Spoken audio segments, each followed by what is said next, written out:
Amigos y amigas de Cuatro Vientos, de nueva cuenta estamos con ustedes, segunda transmisión en vivo que estamos haciendo desde la ciudad de Ensenada, Baja California, en México.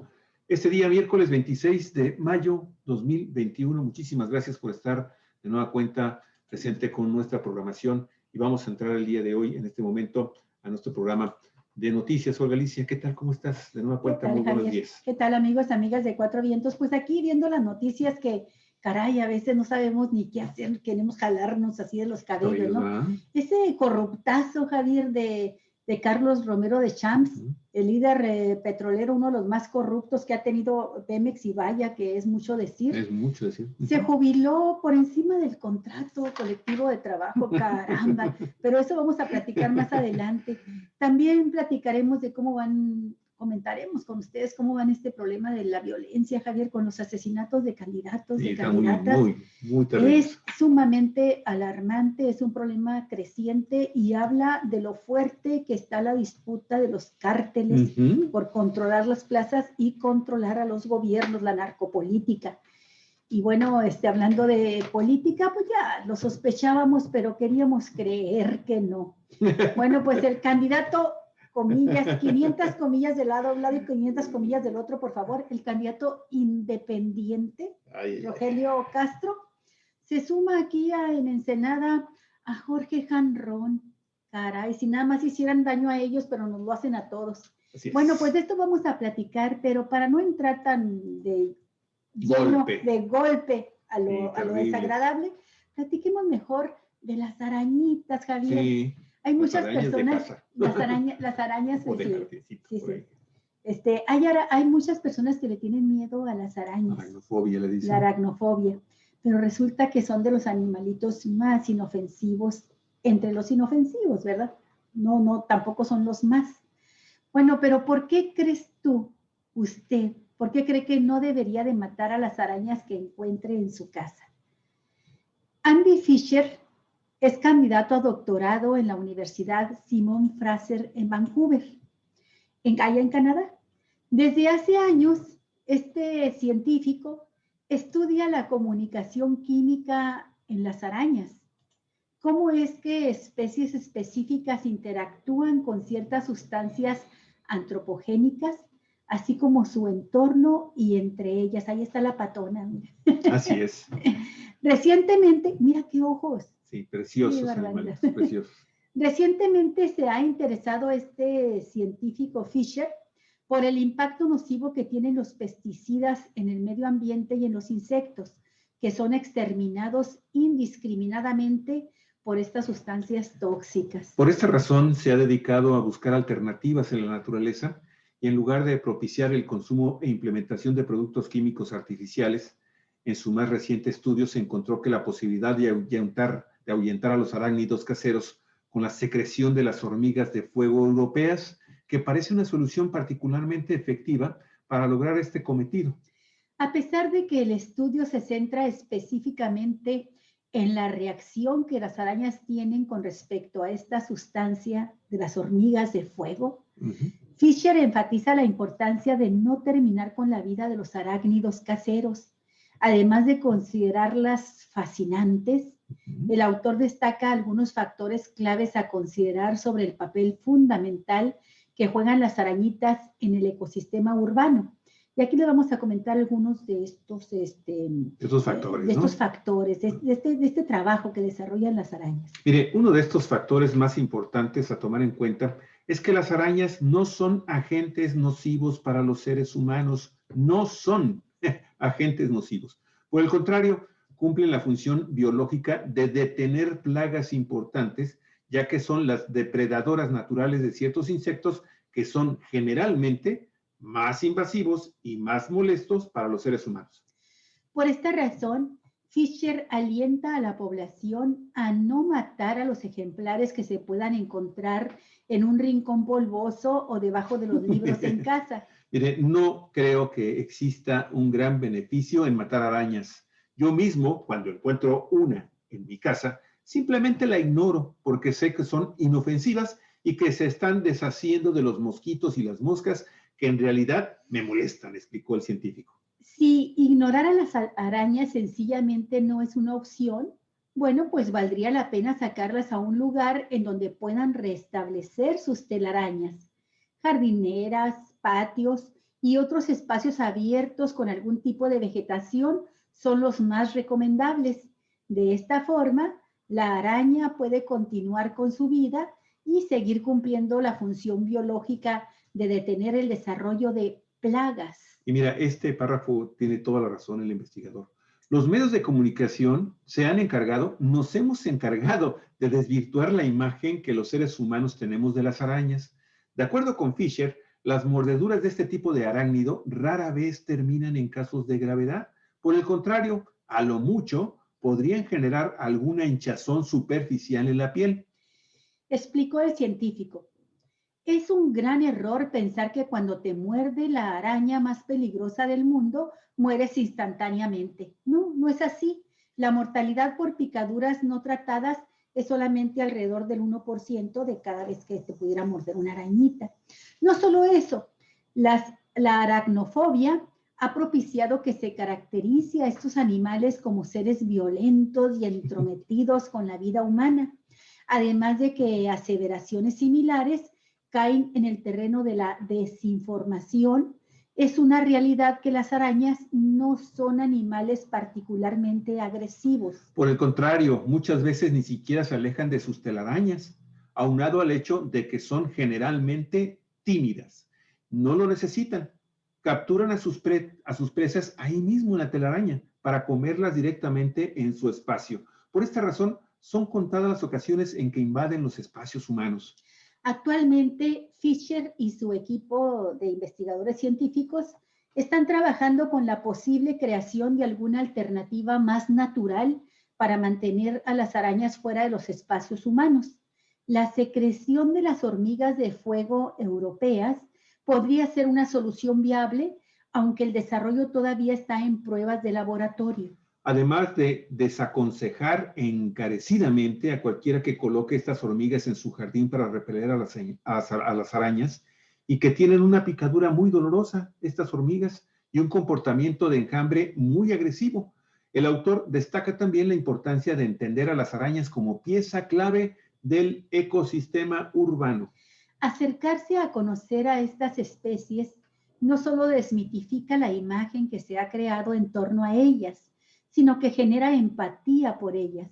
De la misma manera, promueve que más personas se sumen a los esfuerzos de investigación con respecto a los arácnidos, independientemente del enfoque antropocéntrico que todavía nubla la visión de miles de personas. Millones, yo diría, Galicia. La verdad es que nos han estado inculcando desde que somos niños el miedo a las arañas. No te les acerques. Y fíjate, cuando yo estaba buscando imágenes para ilustrar esta nota, hubieras visto la enorme cantidad de noticias en donde las 9 arañas más venenosas en tu casa.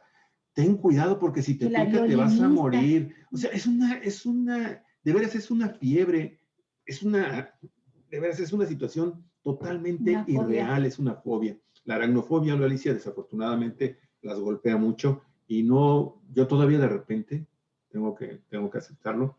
Me encuentro alguna arañita y a veces son más arañas más grandecitas. Sí. Y ¡cuás! Es que nos enseñaron desde que éramos bebés, Javier, veíamos una arañita y lo primero, un pequeño uvar, ¿no? Y lo pequeño es ¡pum! Lo primero es ¡pum! Sí, darles el pisotón o tirarles con algo, una chancla, lo que sea, para despanzurrarlas a los pobres, ¿no? Y sabes que ahora que tenemos nuestro jardín, Javier, yo sí procuro cuidar lo más posible. Las arañitas. Las telarañas, no veo las arañas, pero las telarañas cuidarlas lo más posible porque en efecto, cómo hay plagas. Digo, bueno, pues si me ayudan un poquito a controlar los malditos pulgones que se comen mis rosales, no la voy a quitar.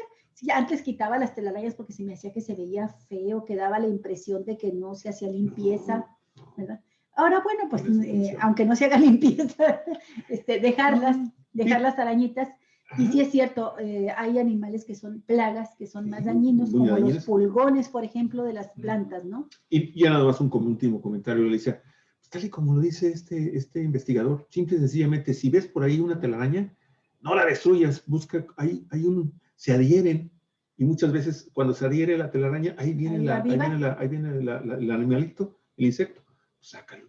Échalo ahí al patio. Sacámoslo mejor en lugar de estar Un lote o baldío. agarrando el DDT ahí. Matarlo. Bueno, No, vamos a ver a otros especímenes que sí son sumamente dañinos, Javier, son ponzoñosos, venenosos, son unos desgraciados que nos han echado a perder la vida, porque aunque usted no lo crea, cada peso que se roba nos daña. Y no es un peso, son muchos millones de pesos que se han robado los corruptos políticos mexicanos. Y todo eso significa menos salud, menos educación, menos salario, menos atención para la mayoría del pueblo mexicano. Así es, ahora dice, bueno, pues te voy a dejar esta nota porque voy a tratar de ver si Facebook ya me permite compartir algunos de nuestro programa el día de hoy. Ahí le vamos para hablar de Carlos Antonio, fíjate, se llama Antonio.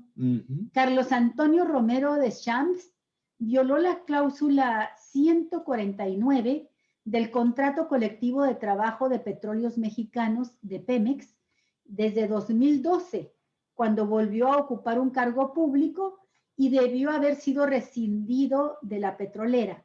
Por lo tanto, su jubilación es ilegal, denunciaron agremiados del Sindicato de Trabajadores Petroleros de la República Mexicana. Esta nota la escribió Guadalupe Fuentes López. Ella es reportera del periódico digital Sin embargo. De acuerdo con testimonios de la Coalición Nacional de Trabajadores Petroleros Democráticos, del Sindicato de Trabajadores Petroleros de la República Mexicana, Romero Deschamps aprovechó su cargo como dirigente del sindicato más grande de Pemex para violar esta cláusula y engañar a la empresa petrolera, la cual debió haber revisado antes de darle nuevamente el permiso para ausentarse de 2012 a 2018, cuando fue senador por el Partido Revolucionario Institucional. Mendiga rata corrupta. Pero además, acusan los trabajadores, durante los años que Deschamps estuvo en la política, cobró doble salario como petrolero y como legislador. Sin embargo, el periódico buscó la postura de Pemex. Estos reporteros que hicieron el trabajo dicen que hasta el cierre de su edición no obtuvieron una respuesta de la empresa de Pemex. La cláusula 149 del contrato colectivo de Pemex señala que, fíjese usted, esto está muy claro, los trabajadores de planta podrán disfrutar permisos sin goce de salario ni prestaciones y sin reconocimiento de antigüedad para desempeñar cargos de elección popular por un periodo de 6 años. Romero Deschamps se la pasó brincando de un mecate a otro, Javier, así de una curul a otra. O el vil chango viejo. Estos permisos serán renovables por una sola vez por otros 6 años.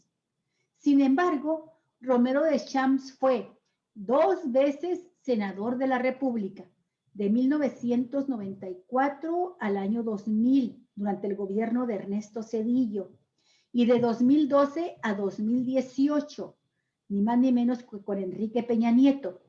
3 veces fue diputado federal, de 1979 a 1982, y de 1991 a 1994, y del año 2000 al 2003. Es decir, el ex líder sindical excedió el permiso que otorga la petrolera al dedicar 21 años de su mugrosa existencia de su vida a legislar. Bueno, mire, hasta el año 2003 se le acababa su permiso en Petróleos Mexicanos y en el año 2012 ya no debió ser senador.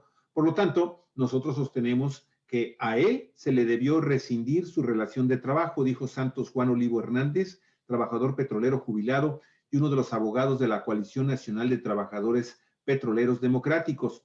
Este abogado afirmó también que Romero Deschamps nunca pidió un permiso en Pemex para ocupar su curul en el Senado en el año 2012 a 2018, ni para reinstalarse en la petrolera una vez finalizado su periodo como legislador.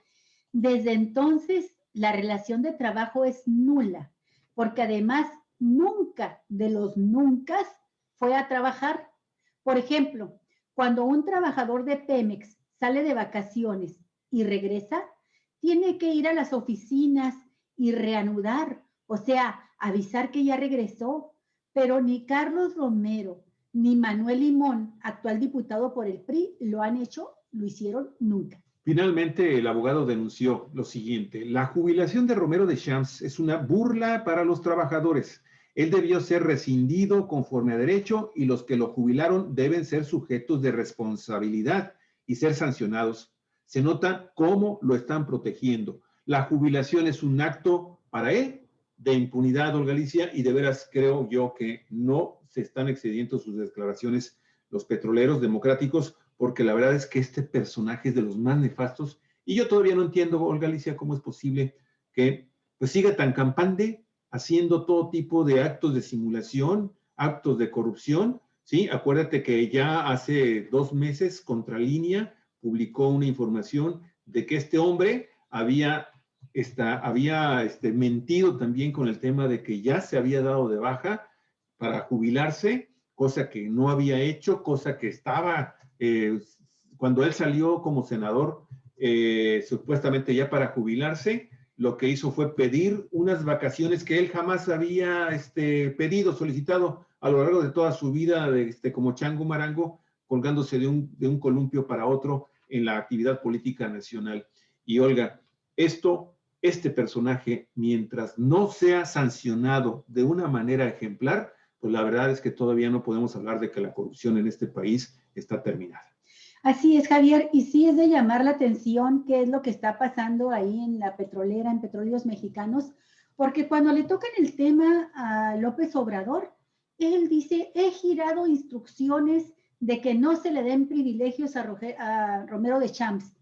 Y luego, cuando los periodistas, regularmente son periodistas del medio Contralínea, van y señalan y dicen, ¿sabe qué? Romero de Champs está tomando indebidamente vacaciones, no le corresponden y tiene vacaciones hasta el año 2024. Y dice López Obrador, voy a investigar eso porque no tenía conocimiento y a ver qué pasó. Y entonces ya lo que informa López Obrador es, tenía razón este periódico, felicita al periódico por el trabajo realizado y dice, pues no, ya no está de vacaciones y se le va a jubilar y se va. Pero ¿ahora qué? ¿Ahora qué va a decir el presidente cuando le digan, sabe que no debió haber sido ni siquiera jubilado? De hecho, debió haber sido despedido por la empresa, rescindido su contrato porque ya no tenía derecho a estar ahí. O también debió de haberse sancionado a quienes permitieron que fuera senador cuando ya no tenía derecho a ser senador. Entonces, bueno, creo que sí son de los casos en los que muchos mexicanos estamos esperando que se vea una acción contundente de combate a la corrupción. Es el tipo de líderes sindicales que amasaron enormes fortunas al amparo del poder, robándose las cuotas de los trabajadores, negociando espuriamente los derechos de los trabajadores con las empresas y beneficiándose del poder político que acumulan, a grado tal de que este señor se pasó más de 20 años de su improductiva existencia aplastado en una curul, Javier. Así es. Porque además, si revisas tú los expedientes, los archivos, te vas a dar cuenta que este nomás iba a calentar la curul, Javier. Nomás iba a poner su trasero en la curul de senador o en la curul de diputado, porque ni se molestaba en abrir la boca más que para tragar. Ahí está comiendo, mira. Pues sí. Pero nomás eso hacía. Te digo, no metió ninguna iniciativa de ley precisamente que beneficiara para empezar al sector sindical que representa, que son de los mejores. Por otro lado, hay que reconocer, son de los trabajadores mexicanos que mejores prestaciones y sueldos tienen de toda la República Mexicana. Sin embargo, mira, Olga, es tan importante y es tan sencillo como que, por ejemplo, en el caso de esta denuncia que está haciendo la periodista Guadalupe Fuentes López del portal Sin Embargo, se ordenara una investigación de estas cosas que son como del ABC de la justicia en México. Sí. Pues si hay una serie de violaciones y te están diciendo los artículos y las leyes que se están violando, oye, a ver, vamos a revisar este caso. El problema fundamental, creo yo, que radica actualmente en la directiva de Petróleos Mexicanos. Algo de lo que el portal Contralínea ha estado dando muestras constantes de que en este momento hay situaciones muy complicadas que implican desde el director de Petróleos Mexicanos a varios de los subdirectores y jefes de oficina en la petrolera mexicana. Hay problemas desde el punto de vista incluso de mantenimiento y del problema del huachicoleo desde el interior de las instalaciones de Petróleos Mexicanos, realizada por trabajadores y por funcionarios, solapado por funcionarios de la misma paraestatal. Si esto en Galicia se ha denunciado, se ha comprobado que existen efectivamente pruebas contundentes de que este personaje y su familia, ve nada más ese collar que le entregaron a ese perro de puros diamantes, por favor. Un collar de diamantes es a un una perro. cosa de veras, es escandalosa. Bueno, esto, Olga Alicia, si realmente existieran Petróleos Mexicanos, ¿sí? El interés por acabar con esta corrupción que ha hundido también a la petrolera mexicana, definitivamente está servido en charola de plata para que este personaje finalmente deje de estar riéndose de todos los mexicanos. Y bueno, no puede uno menos que preguntarse, si se puede lo más, ¿por qué no se puede lo que aparentemente es lo menos? Es decir, si se pudo, por ejemplo, en este gobierno, lograr en el primer año de gobierno de López Obrador, lograr algo que parecía imposible, como la erradicación, casi erradicación completa del huachicol, el robo de gasolina, que significaban al país una pérdida de 60,000 millones de pesos al año. Si se puede combatir a esas bandas criminales y cerrar por completo las llaves del robo de gasolina, ¿por qué no se puede ir contra un líder sindical corrupto? La pregunta yo la dejo abierta porque me parece inconcebible que no se haya procedido todavía contra esta figura del sindicalismo, que son de los más despreciados por los mexicanos. Así es, las más altas expresiones de la corrupción en México. Bueno, Olga, pero por otro lado también lo que está sucediendo con el tema de las elecciones en México, la violencia y la ultraviolencia que se está desatando al cerrar ya prácticamente los procesos electorales previo a la jornada del próximo domingo 6 de junio, es realmente preocupante, amigos y amigas. Estamos viendo una violencia súper extrema y como que los violentos se están cebando con los candidatos del partido Movimiento Ciudadano, y esto ayer mismo nos estaba haciendo pensar, oye, pues ¿qué les deberá el dirigente nacional del Movimiento Ciudadano? Es que no puede uno pensar en Movimiento Ciudadano sin pensar en Dante Delgado y sus relaciones políticas, pues dejarlas así nada más, con Jalisco, con el gobernador de Jalisco, Enrique Alfaro, que es un secreto a voces, es conocido de todo mundo que está bajo investigación, por lo menos de las autoridades estadounidenses, por lavado de dinero y por narcotráfico, y que durante su gobierno, Javier, ha crecido como nunca el poderío del cártel Jalisco Nueva Generación, que es uno de los cárteles más sanguinarios en la actualidad. Así es. Bueno, pues el presidente Andrés Manuel López Obrador lamentó el asesinato de la candidata a la alcaldía de Moroleón por Movimiento Ciudadano, Alma Rosa Barragán Santiago, y señaló que el delito de homicidio es del fuero común y corresponde a las autoridades estatales resolver el crimen y castigar a los responsables. Esto lo dice Ezequiel Flores Contreras de la agencia APRO Cuatro Vientos. En la conferencia matutina, el presidente consideró que organizaciones criminales cometen estos asesinatos para generar un ambiente de terror y abstencionismo. Por ello, convocó a la sociedad a no dejarse intimidar y salir a votar en las próximas elecciones del 6 de junio para evitar que las mafias se impongan a través de la violencia.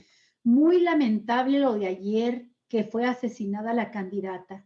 Es lamentable porque se da en medio del proceso electoral, en víspera de las elecciones, y si es gente que quiere generar inestabilidad, sin duda es delincuencia organizada, expresó López Obrador. Dijo que la ejecución de Barragán Santiago, en pleno mitin y frente a decenas de testigos, se registró en el estado de Guanajuato, que se ha caracterizado por los altos niveles extremos de violencia por la confrontación que mantienen los grupos delictivos. Debe saberse que estos delitos lamentables corresponden atenderlos a las autoridades estatales, son del fuero común, eso debe tomarse en cuenta, indicó el mandatario. Luego matizó su postura argumentando que el gobierno federal está apoyando a los gobiernos estatales a través del resguardo de los candidatos mediante elementos de la Guardia Nacional. Desde luego, nosotros ayudamos en todo, dijo el presidente. La Guardia Nacional brinda protección a candidatos que lo solicitan, pero se debe hacer labor conjunta. El gobierno de Guanajuato está investigando para castigar a los responsables, aseguró. De acuerdo con datos de la consultora Intergalalia, desde el inicio de este proceso electoral, es decir, en septiembre del 2020 hasta abril del año 2021, se han registrado 169 incidentes de violencia política que han dejado 210 víctimas. De estas, 143 personas fueron asesinadas. Y hasta el pasado 15 de mayo, 32 candidatos de diversos partidos políticos han sido asesinados. La mayoría de ellos eran postulados por Movimiento Ciudadano.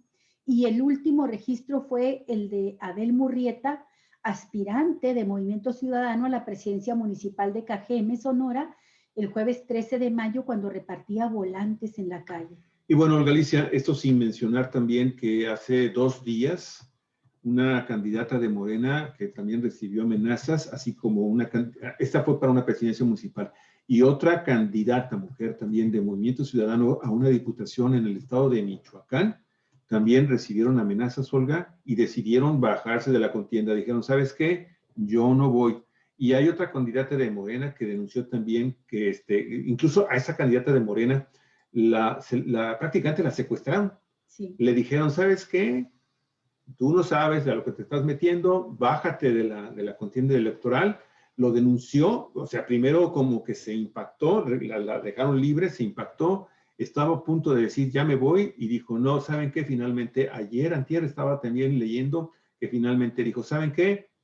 Yo no me sé rajar y yo le sigo, y ha hecho las denuncias correspondientes para ver si existe autoridad alguna que le haga caso y finalmente pues le brinden máximas medidas de seguridad, porque ella está pensando cerrar su campaña. Ya otra cosa, si logra ganar, pues ya otra cosa será qué va a hacer si es que llega finalmente al cargo de elección popular para la cual está propuesta. Bueno, fíjate que quiero comentar, Javier, algo que me llamó poderosamente la atención hoy en la mañana, cuando estaba escuchando al representante de esta organización, ETELECT, que es una organización que está llevando puntual registro y una investigación a la vez de los asesinatos, no investigación policíaca, sino una investigación social del asesinato de candidatos y de políticos. Ramiro Salazar, me parece que es su nombre, Ramiro, se apellida Salazar. Él estaba siendo entrevistado por Aristegui, por Carmen Aristegui, y hizo una observación que me parece sumamente importante. Dice que de la cantidad de políticos asesinados, de candidatos asesinados, la inmensa mayoría son candidatos a presidentes municipales. Y luego, cuando hace esta observación, dice, ¿por qué? Porque es en el territorio en concreto, en el municipio, donde se da el poder de la narcopolítica en estas expresiones tan violentas. Dice, los narcopolíticos disputan, bueno, las cárteles de la droga, los narcotraficantes disputan palmo a palmo los territorios y luego buscan apoderarse también de los gobiernos municipales. Dice, cooptando al presidente o imponiéndole al presidente o a la presidenta municipal las condiciones que quieren que les permitan actuar libremente. Entonces, dice, muchos casos se dan de candidatas y candidatos que no aceptan pactar con los narcotraficantes o también de que aceptaron, se subordinaron, se sometieron a alguno de los grupos. Y es otro grupo que está en disputa, el que está peleando ese territorio, quien termina asesinando al candidato para poner a su propio candidato. Claro. Entonces, esto ya lo sabíamos. Nadie lo había documentado con tanta precisión como lo hizo la periodista Miroslava Bridge, asesinada en marzo de 2017 en Chihuahua, cuando estudió los casos de la narcopolítica en municipios de la sierra principalmente y del Valle del Noroeste de Chihuahua. Pero también me llamó la atención, Javier, que este dirigente de Etelect Consultores mencionara que tienen que tomarse medidas urgentes y le preguntaron como cuáles. Dijo, es que de algún modo, fíjate a qué extremo se llega, Javier. Por un momento pensé que había escuchado mal, pero dijo, es que los gobiernos municipales no deben de tener ya el control sobre las policías. Dice, las policías municipales deben de estar dependiendo ya de los gobiernos estatales y en coordinación con las policías federales, porque van los cárteles, los narcotraficantes, van sobre el control de los cuerpos policíacos municipales. Claro. Dice, entonces es muy fácil estar presionando, someter o asesinar a los candidatos a presidentes municipales que no aceptan dejarles el control de la policía. Es decir, el control de seguridad pública. Dice, y la segunda área, esto ya lo había comentado precisamente la periodista Miroslava Bryce, es la dirección de obras públicas. Dice, esas áreas tendrá que buscarse cómo es que puedan intervenir directamente los estados y o la federación, porque no pueden estar sujetos los alcaldes a las presiones de las bandas criminales para que cedan esas dos áreas. Son las dos que piden siempre los grupos criminales, seguridad pública y obras públicas. Fíjate qué interesante, Javier. Sí, no, definitivamente, Olga Alicia. Y esto, a final de cuentas, viene a resumir un problema que no es de esta elección, ni siquiera de la elección del 2018, la del 2019, la del 2006. Esto, Olga Alicia, ha ido creciendo desde hace muchas décadas. El problema fundamental de la violencia es la impunidad con la que actúan los grupos violentos. Y tú recordarás, en la década de los 40, en México y en los 40 y en los 50, México a nivel internacional era reconocido por ser un estado en donde las elecciones se ganaban a la mala. Había robo de urnas, había todo tipo de actos totalmente ilegales, pero a cada rato salían también a reducir las pistolas para dirimir conflictos de carácter político electoral. Y varias personas que incluso llegaron a ser de izquierda, desafortunadamente los activistas y los políticos de izquierda han sido fundamental y mayoritariamente los blancos de la ultraviolencia político-electoral, ¿sí?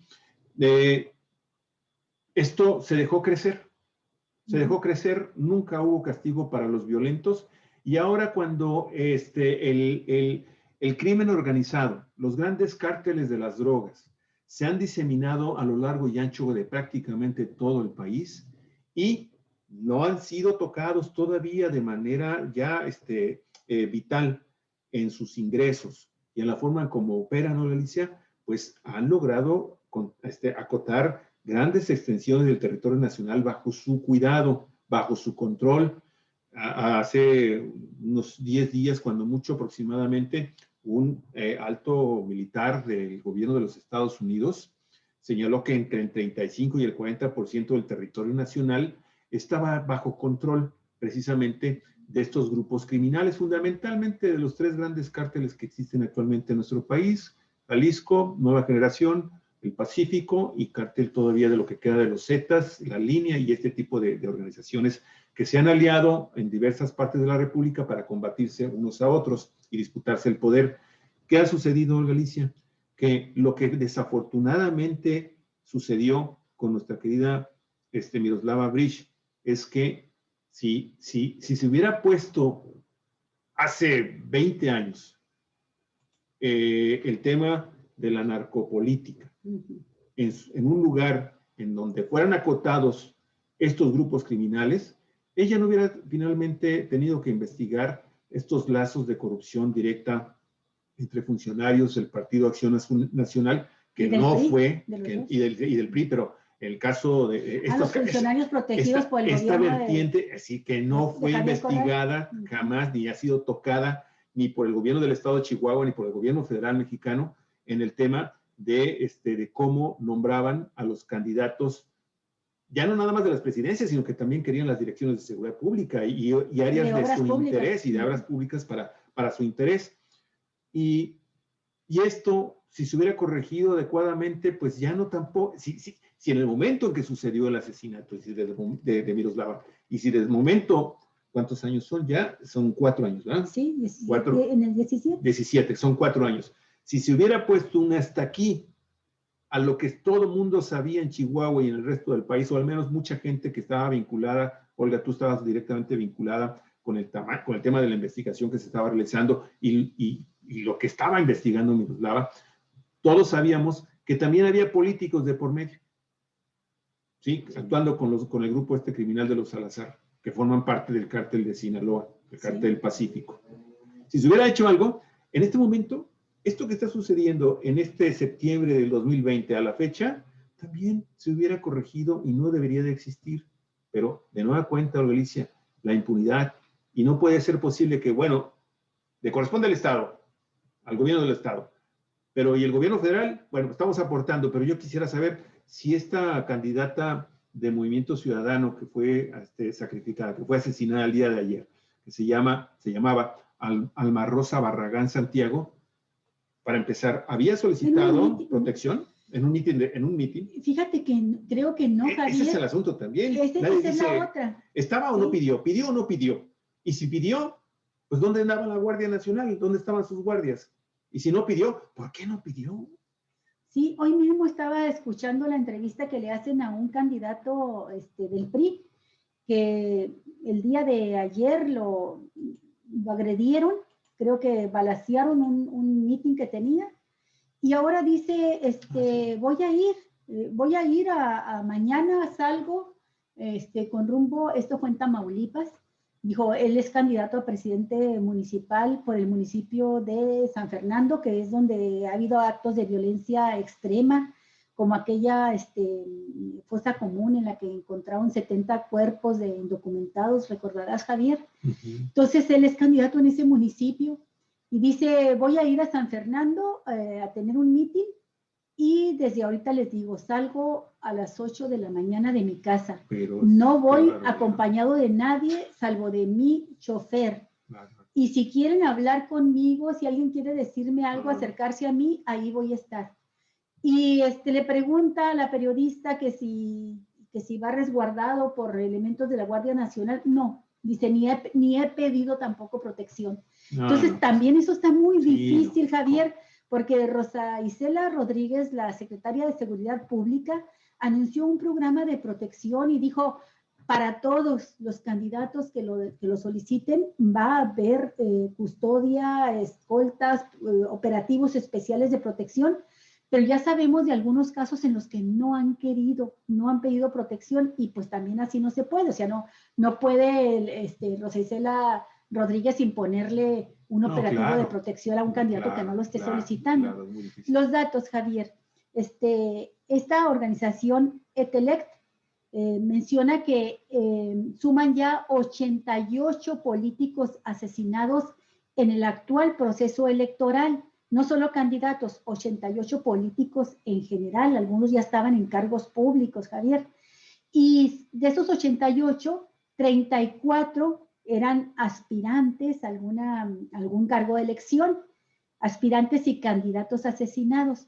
Bueno, de los 34 asesinados, el 75% correspondían a candidatos opositores a gobiernos estatales y a gobiernos municipales. Por eso le llama la atención a esta organización el hecho de que se tiene que investigar en concreto los grupos criminales que actúan en la zona y saber que son candidatos opositores en su mayoría a quien está gobernando los que resultan víctimas de estos criminales, los que resultan asesinados. Me pareció un dato sumamente interesante, Javier. Y bueno, también el hecho, como lo mencionábamos hace un momento, que de los 88 políticos asesinados en total, durante todo este proceso electoral, políticos que ahí les van. De esos 88 políticos, el 90% eran personajes del ámbito municipal de gobierno, alcaldes, regidores, síndicos, militantes y dirigentes partidistas de comités directivos municipales, así como los aspirantes a alcaldías, a regidurías y a sindicaturas. Es en ese ámbito municipal donde se está dando la narcoviolencia, la narcopolítica. Y bueno, creo que no resultará tan difícil con un trabajo de inteligencia saber cuáles son los grupos criminales que actúan en ese nivel de municipio, Javier. Fíjate, de todas las personas asesinadas, de los 88 políticos asesinados desde que inició el proceso electoral, solamente el 8% eran políticos del ámbito estatal y solo el 2% eran personas políticas del ámbito federal. Entonces, la narcopolítica está expresándose violentamente ahí, en el territorio municipal y muchas veces de municipios que son relativamente pequeños. Pues es eso, Galicia. Mira, es un hecho, aquí mismo en Ensenada, un municipio que no tiene arriba de 550,000 personas en este momento, o tenía, porque ahorita ya se cambió al sexto municipio y el séptimo municipio ya le quitaron territorio, pero las corporaciones de seguridad pública en Galicia a nivel municipal tienen perfectamente bien identificado en sus mapas de máxima incidencia delictiva en dónde están los focos de atención y quiénes son las bandas, las pandillas, los grupos delincuenciales que actúan y a qué se dedican. Lo conocen perfectamente bien porque te digo, este trabajo este trabajo de inteligencia lo elaboran y nos lo han presentado en lo particular de hace algunos años. Últimamente ya no he tenido la oportunidad de poder checar ese dato, pero es cosa de platicar con personas que sé que tienen este tipo de estudios, de trabajos, de investigación, y es para actualizarlo. Pero saben incluso las horas, Sol Galicia, en los barrios y en las colonias populares o en las zonas del centro de la ciudad, de Ensenada, conocen a la perfección, ¿sí? Hasta las horas en qué y a qué se van a dedicar estos grupos delincuenciales. Los tienen totalmente identificados. Pero de nueva cuenta, ¿sí? Y esto, obviamente, imagínate, a nivel estatal, evidentemente tienen todo el mapa y a nivel federal, muchísimo más detallado todavía el problema. ¿Qué es lo que sucede? ¿En dónde está el problema? Pues en los enormes intereses económicos, oh, Galicia, que se mueven alrededor de estos grupos delincuenciales, que sin duda alguna tienen penetrados niveles de gobierno ya que cada vez están creciendo más y más y más y más, con personajes que incluso eran unos don nadie, como en el caso concreto, bueno, casi unos don nadie, como en el caso concreto de Ensenada, con su actual presidente municipal, y que ahora vemos que se manejan recursos públicos en su campaña a diestra y siniestra, y dices, caray, y empiezas a ver algunas relaciones también de este personaje con otros grupos, y dices, caray, pues sin duda alguna, no nos caería nada mal que se pudiera hacer una investigación a fondo por parte de las autoridades que están fiscalizando las cuentas de los candidatos y de los partidos políticos. Pero ¿sabes tú cuándo le van a entrar a eso? Los fiscalizadores, por ejemplo, del Instituto Estatal Electoral de Baja California o del Instituto Nacional Electoral, cuando saben perfectamente bien que ahí se mueven intereses muy peligrosos. Es una situación, pues, en este momento, desafortunadamente la respuesta pues es de la que tú ya sabes. Lo cierto es que, amigos y amigas, este tema de la ultraviolencia y la violencia que se está manejando actualmente en la campaña electoral de 2020 a 2021, yo no sé, señor Galicia, si todavía ya llegó a los niveles de la campaña del 2006, en donde estuvo terrible ese año también. Fíjate, Javier, que el año de mayor cantidad de asesinatos de candidatos fue 2015. 2015. Sí, y es muy interesante porque también fue una elección de medio sexenio, 2015. Y ahora ya se superaron los datos de 2015. En aquel tiempo iban 60 y tantos políticos asesinados, ahorita van 88, aunque 34 son candidatos, ¿no? Pero un dato que me parece muy relevante también es el hecho de que comparado con 2015, pues se supera en números absolutos, pero esta elección es mucho más grande que la que se tuvo en 2015. Es la primera vez que se dan elecciones concurrentes, ya lo hemos dicho muchas veces, y como nunca antes en la historia, están en disputa una cantidad de cargos muy altos, 21,368 cargos de elección popular, es lo que se va a resolver este próximo 6 de junio. Ya sabemos, 15 gubernaturas, 500 diputados federales, 1,926 alcaldías, Javier, y bueno, 1,063 diputados locales de 30 congresos locales. Bueno, 1,926 alcaldías, nunca antes en una sola elección se iban a elegir tantos presidentes municipales. Esa es la razón, por la cual ahora es más alto el número de asesinatos en la historia. Desde el año 2000 a hoy, 2021, los 2 años de más asesinatos de candidatos y de políticos fue 2015 y hoy. Pero hoy es una elección mayúscula, mucho más grande que la de 2015. O sea que prácticamente estamos pariendo en el monte. Vamos a ver cómo se comportan las próximas elecciones, en donde también pues, van a ser elecciones bastante monstruo, ¿no? Porque hay renovaciones constantes. Esa es la campana, unidas. El timbre de alarma que se está encendiendo. Claro. Si no se hace nada hoy, 2024 va a estar peor. Claro. ¿Y qué es lo que hay que hacer hoy? Lo que estabas señalando tú hace un momento cuando te dije ¿cuándo se va a hacer? Porque la conclusión, Javier, de esta organización ETELECT es que ahora el gobierno federal, las áreas de inteligencia de la Fiscalía General de la República, tienen que ir a detectar donde hubo asesinatos de candidatos, quién quedó finalmente al frente de esa presidencia municipal donde mataron a la candidata o al candidato, quién se benefició de esa muerte, y a partir de ahí, dice, se tiene que buscar un esquema de sanciones penales, pero también electorales, Javier. Claro. Y entonces, bueno, es una tarea que no se ha hecho nunca, pero me parece muy interesante cómo lo menciona esta organización ETELECT, porque dice de lo que se trata es de ir a la raíz con trabajo de inteligencia para saber de los grupos que operaron, quiénes se beneficiaron con ese asesinato. Tú sabes que eso es lo elemental de cualquier crimen. Tú quieres saber el móvil del asesinato, investiga siempre el rastro del dinero y el rastro del poder. ¿Quién se benefició con la muerte de una persona? Hay que ver quién se benefició, por ahí es donde debe. ¿Y de dónde viene la lana para las campañas? ¿De dónde viene la lana para las campañas? Efectivamente. Bueno, nos extendimos un poquito, amigos y amigas, pero es que estos son temas fundamentales, porque si lo que estamos viendo ahorita nos asusta, parece como dices tú, Galicia, en 2014. No, y estos días, Javier, estos días de cierre de campañas y ya. Y el proceso mismo, el día domingo. Ajá.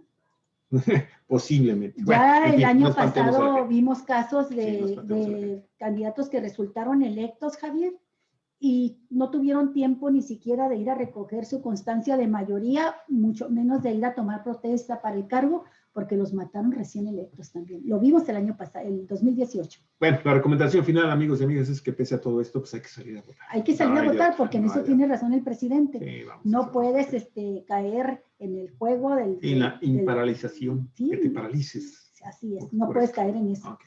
Bueno, Olga, la siguiente nota. Un juez federal admitió una solicitud de amparo para reabrir el caso de Cienfuegos. Y esto lo dice la familia, una parte de la familia Levarón. Usted sabe, este grupo de Chihuahua, que ha crecido de manera importante, no nada más ya desde el punto económico, Galicia, y social. Lo estoy viendo que también tiene unos avances importantes en el área de la política nacional. Sí. La agencia EFE trae la información, Galicia, por favor. Así es, la familia Levarón, víctima de una matanza en 2019, confirmó este martes que un juez mexicano admitió un amparo para que la Fiscalía General de la República reabra la investigación contra el exsecretario de Defensa, Salvador Cienfuegos, quien fue detenido en Estados Unidos por narcotráfico y extraditado a México, donde fue exonerado. En el amparo se argumentó que toda la sociedad es víctima de los delitos que acusaban a Cienfuegos. Por eso le dijimos al juez que como sociedad teníamos derecho a saber la verdad y tener justicia, explicó la familia Levarón en una carta que se dirigió al presidente Andrés Manuel López Obrador. Sí, y una precisión, Cienfuegos no fue exonerado aquí, fue exonerado por los mismos estadounidenses que lo detuvieron. Lo que pasa es que aquí no se le investigó, no se le dio cauce a la acusación, ¿no? A mediados de enero, la Fiscalía General rechazó ejercer acción penal contra Cienfuegos, esa es la palabra, rechazó ejercer acción penal contra Cienfuegos, quien fue secretario de Defensa durante el gobierno de Enrique Peña Nieto durante 2012-2018 y que había sido señalado de lavado de activos y narcotráfico por la Agencia Antidrogas de Estados Unidos, por la DEA. La Fiscalía dijo entonces que tras el análisis de las pruebas de las autoridades estadounidenses y las proporcionadas por Cienfuegos, se llegó, y esto entrecomillado, se llegó a la conclusión de que nunca tuvo encuentro alguno con los integrantes de la organización delictiva investigada por las autoridades norteamericanas. La exoneración de Cienfuegos causó polémica porque la Fiscalía revisó en menos de 2 meses el expediente que la DEA armó desde el año 2017. Argumentamos que teníamos interés en que se valore el no ejercicio de la acción penal. El juez admitió el amparo y le pidió a las autoridades que rindieran su informe, agregaron los Levarón en su documento. Después de que la Presidencia de México presentara una queja por el amparo, Adrián y Brian Levarón asistieron al Palacio Nacional, al despacho y a la Casa Presidencial para entregar la carta dirigida al mandatario. Ante los medios de comunicación explicaron que en la misiva le pidieron al presidente que la Unidad de Inteligencia Financiera de la Secretaría de Hacienda se ocupe de investigar a los grupos de la delincuencia organizada y no a los impartidores de justicia. Los Levarón recordaron que tanto la Presidencia de México como la Secretaría de Relaciones Exteriores promovieron una queja argumentando que no se debió admitir el amparo y un tribunal colegiado tendrá que resolver. Entregamos la carta pidiéndole al presidente que respete la autonomía de los jueces y que ellos puedan hacer su revisión en el caso, señalaron en la carta que Brian Levarón leyó ante los medios. Adrián y Brian, parientes de las víctimas de la masacre ocurrida en noviembre de 2019 entre Sonora y Chihuahua, insistieron en que el juez federal admitió el amparo y pidió a las autoridades que rindan su informe. El titular de la Fiscalía y la Presidencia han fallado en este caso y nuevamente corresponde a la ciudadanía llamarlos a cuentas. Para mí es peor el caso de un general que usa su poder para proteger al narco que aquel que usa el gatillo, porque ellos tienen el poder del pueblo. Para mí eso debe ser considerado traición a la patria, aseguró Brian Levarón en esta conferencia de prensa Galicia, que de nueva cuenta abrió el debate nacional e internacional sobre un tema que pues se consideraba que estaba ya prácticamente como un caso juzgado, y ahí está todavía Cienfuegos de nueva cuenta dando de qué hablar otra vez, sí, por sus presuntos ligas con grupos delincuenciales en México. Sí, y cosa que no vamos a saber hasta que se realice una verdadera investigación, Javier. También es cierto que los documentos que entregó la DEA al gobierno mexicano no daban para más, era un chiste mal hecho, era una burla. No había de ahí de dónde obtener la información que permitiera fincar acción penal contra el general Cienfuegos. Yo no sé por qué hizo eso la DEA, porque seguramente en Estados Unidos sí tienen una información sustentada, ya que hasta donde sabemos, las autoridades estadounidenses continúan la investigación, esta está abierta y la continúan realizando contra el general Cienfuegos. Lo que falta es que se haga también lo propio aquí en México. Yo veo muy difícil, Javier, que lo realicen porque hemos visto cómo cierra filas la clase política gobernante, el grupo en el gobierno hoy encabezado por López Obrador, cerraron filas en defensa de Cienfuegos. Sí, se trata de cosas de altos mandos militares. Incluso cambió la posición del gobierno. Aquella primera conferencia de López Obrador, cuando se dio a conocer que había sido detenido Cienfuegos en Estados Unidos, lo primero que dijo es que estuvimos viviendo en una narcopolítica, y dio como una especie de beneplácito por esta investigación y la equiparó con la aprehensión, con la captura de Genaro García Luna. Sin embargo, cambió la posición del presidente de la República y cambió toda la actitud del gobierno mexicano, Javier. Y bueno, lo mejor que pudo hacer el presidente fue dar a conocer el expediente que entregó la DEA a México, porque cuando ya no todos conocimos ese expediente, dijimos, pues ¿de dónde? O sea, no había elementos para fincar una responsabilidad, pero debió haberse quedado una investigación abierta. Sí. Yo un último comentario sobre esto, Galicia, que no se nos olvide, queridísimas audiencias de Cuatro Vientos, el enorme poder que tiene el Ejército Nacional. La Secretaría de la Defensa Nacional, conjuntamente con la Secretaría de Marina y las Fuerzas Aéreas de este país, tienen un poder impresionante. Sí. Tienen un poder que puede en un momento determinado desestabilizar al gobierno mexicano, al gobierno federal mexicano.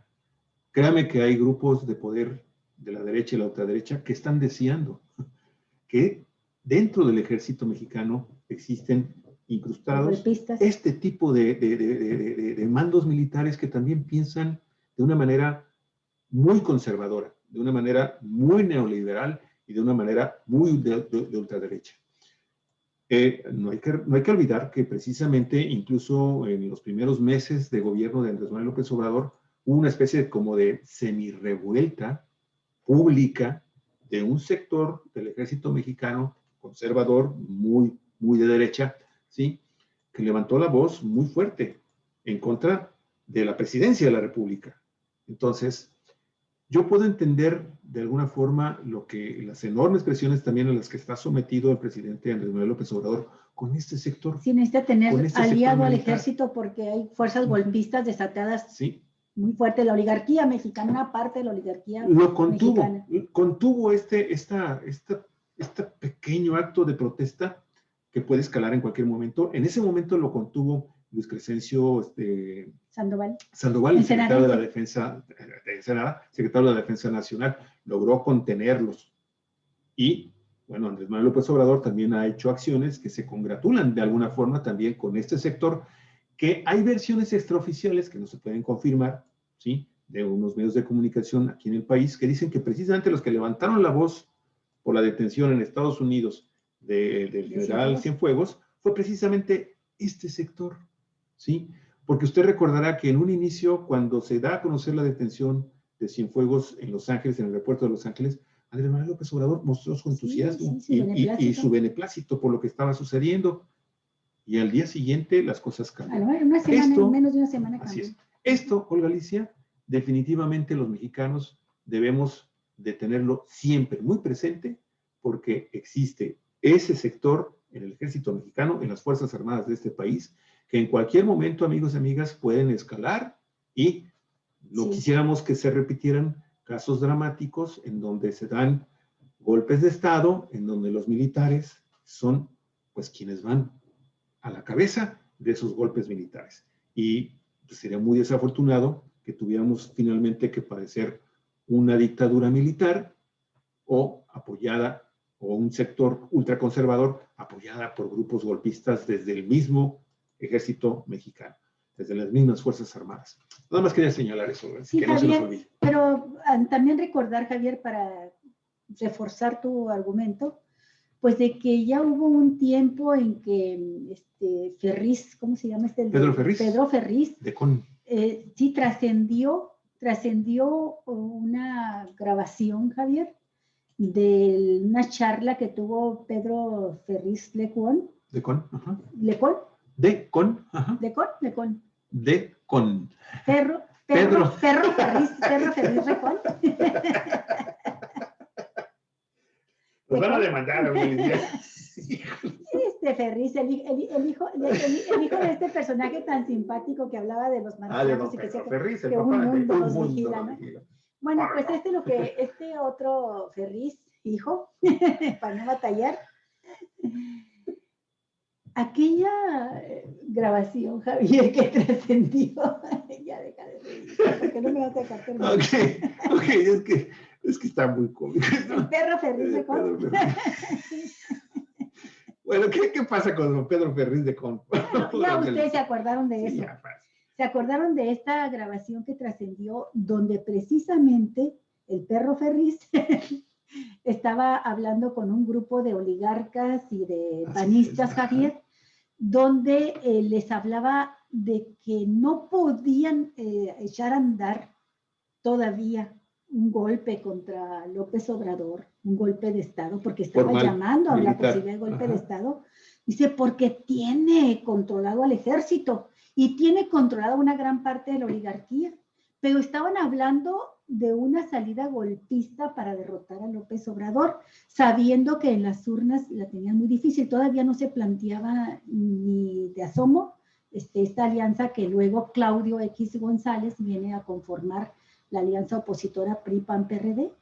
Y muchos analistas se preguntan qué va a suceder después del 6 de junio si aún todos juntos, PRI, PAN y PRD, pierden las elecciones, no logran la mayoría en el Congreso, pues las ansias golpistas van a seguirse alimentando. Claro. Afortunadamente, bueno, parece ser que el presidente de la República ha logrado conformar un gabinete con las Fuerzas Armadas que están demostrada su lealtad al gobierno de López Obrador, pero son cosas que nunca sabemos, Javier, qué puede suceder.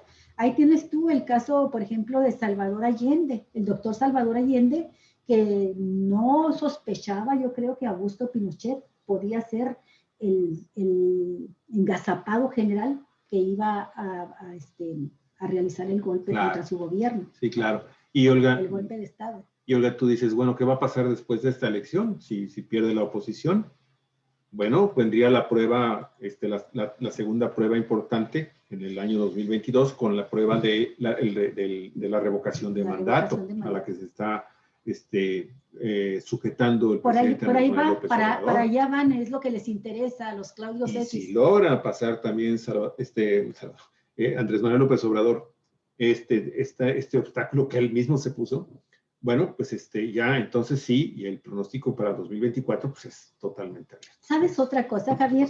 Que no lo hemos comentado así, pero Morena ha tenido dificultades para remar en esta elección porque por sus propios errores. Sí. Los errores le están pesando mucho, pero la popularidad del presidente no decrece.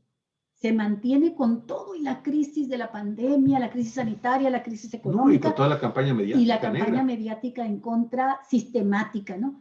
Pero ya en un referéndum por la continuación o no de López Obrador en la presidencia, ahí no creo que le hagan nada, Javier, porque ahí sí cierra filas una gran parte de la población que puede tener dudas respecto a Morena y los candidatos locales, a presidentes municipales, que los problemas aquí, que Miriam Cano y que se religen y que hacen chanchullos. Bueno, eso ya a la hora de un referéndum, Javier, presidencial, no cuenta. Lo que cuenta es este apoyo que concita el presidente de la República.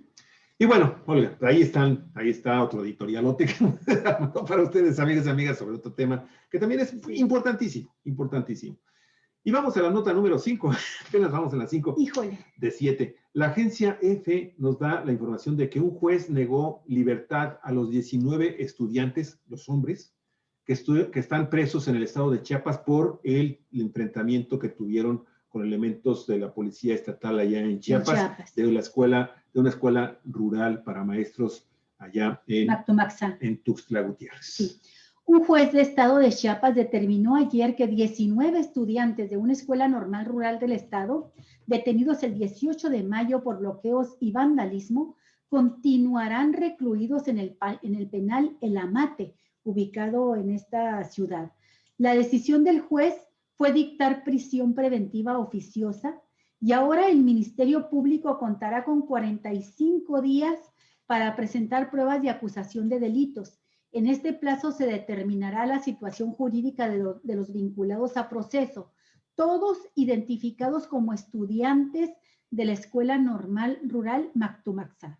Tras el fallo del juez, el abogado de los detenidos, Julio César Fernández, informó que echarán mano de todos los recursos legales para su liberación. Dijo lo siguiente: nosotros tenemos una ruta jurídica en la que vamos a agotar algunos medios de impugnación, como el amparo, porque consideramos que los jóvenes van a salir, ya que no hay elementos para tenerlos aquí y con la pandemia se dificultan los procesos jurídicos. Por su parte, un representante de los estudiantes dijo que tras la decisión del juez solo les queda seguir en movimiento y protestas con los padres de familia y organizaciones sociales y magisteriales hasta que los compañeros sean liberados sin condición alguna. Remarcó que si existe una liberación inmediata de los compañeros, si no existe una liberación inmediata de sus compañeros, no habrá elecciones en Chiapas el próximo 6 de junio. En la Ciudad de México, en apoyo a los normalistas de Mactomaxá y Teteles, los familiares de los 43 estudiantes desaparecidos de Ayotzinapa instalaron un plantón frente a la Secretaría de Gobernación para exigir la libertad inmediata e incondicional de los estudiantes de Chiapas. Sí, esto va a crecer, claro. El pasado domingo, la Oficina de México, del Alto Comisionado de Naciones Unidas para los Derechos Humanos, llamó a indagar posibles abusos y violencia sexual en la presunta detención arbitraria de los 95 estudiantes. El pasado domingo fueron liberadas 74 mujeres que estaban detenidas para enfrentar su proceso en libertad, pero a pesar de su salida de prisión, las mujeres tienen restricciones que les prohíben activismo en vías de comunicación y la condición de acudir a firmar ante las autoridades de manera periódica. El 18 de mayo, durante las protestas por mejoras en la educación en la ciudad de Tuxtla Gutiérrez, que es la capital de Chiapas, fueron detenidas y posteriormente encarceladas estas 95 personas, de las cuales 74 mujeres y 21 hombres. 4 de los hombres eran desplazados de una comunidad del municipio de Chenaló y también habían 2 menores de edad quienes estaban en las protestas. El presidente del Poder Judicial del Estado de Chiapas, Juan Óscar Trinidad Palacios, fue el encargado de la decisión tras la presunta participación de los estudiantes en la protesta en una autopista aledaña a Tuxtla Gutiérrez. Los estudiantes se manifestaron en contra de que una prueba de nuevo ingreso a la escuela fuera vía internet. Esta fue la causa de su movilización, que la prueba de ingreso a la normal rural no fuese realizada a través de internet. Su exigencia era que el examen se realizara de manera presencial, ya que no todos los aspirantes cuentan con conexión o computadora en sus casas. Acuérdense que son estudiantes de zonas rurales, pues, en su mayoría indígenas. Así es. Son indígenas que viven en zonas rurales y que muchas veces no tienen ni electricidad, menos computadora y menos internet para presentar el examen de admisión a la normal rural. Y para muchos de estos jóvenes, Javier, las normales rurales son la única esperanza de realizar un estudio superior, una carrera de estudios superiores que les permita tener un título y defenderse en la vida, salir adelante, y son la inversión de toda la familia. De toda la familia escogen a un hijo, a una hija, a la que le puedan dar la oportunidad de estudiar y tradicionalmente son los que ayudan a sacar adelante a toda la familia con su sueldo de maestros. Un último comentario sobre este tema, Belisa, de mi parte.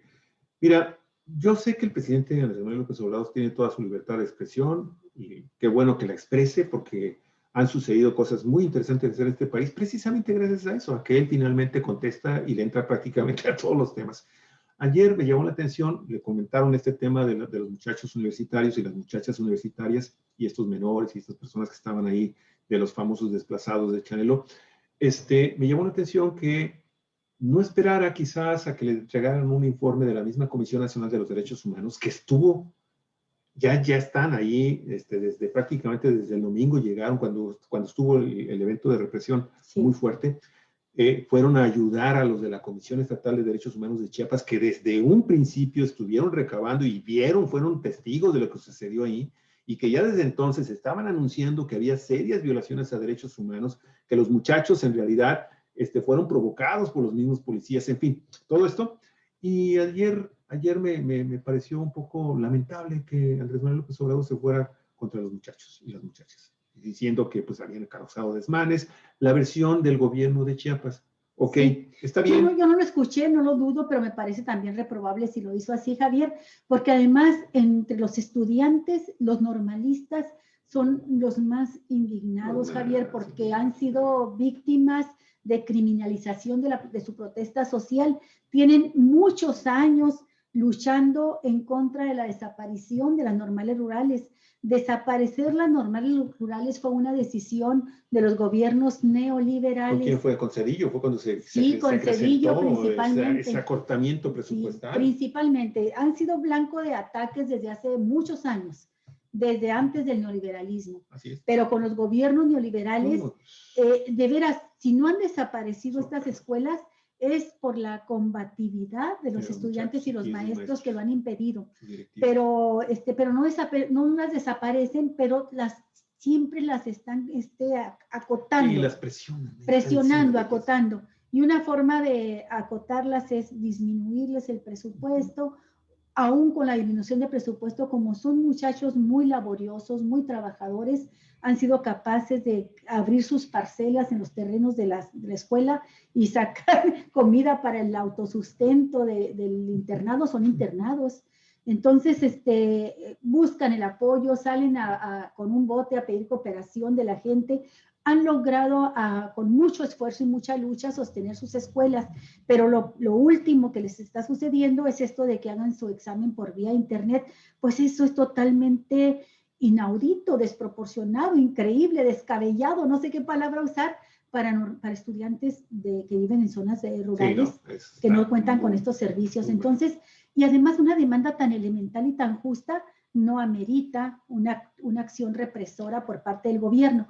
También hay que considerar que la responsabilidad principal la tiene el gobierno del estado de Chiapas, claro, pero aquí hace falta un trabajo de intervención política, ¿verdad?, por parte del gobierno federal. Habría que ver a qué gobierno, si depende del gobierno federal o del gobierno del estado, el sostenimiento de esta escuela rural.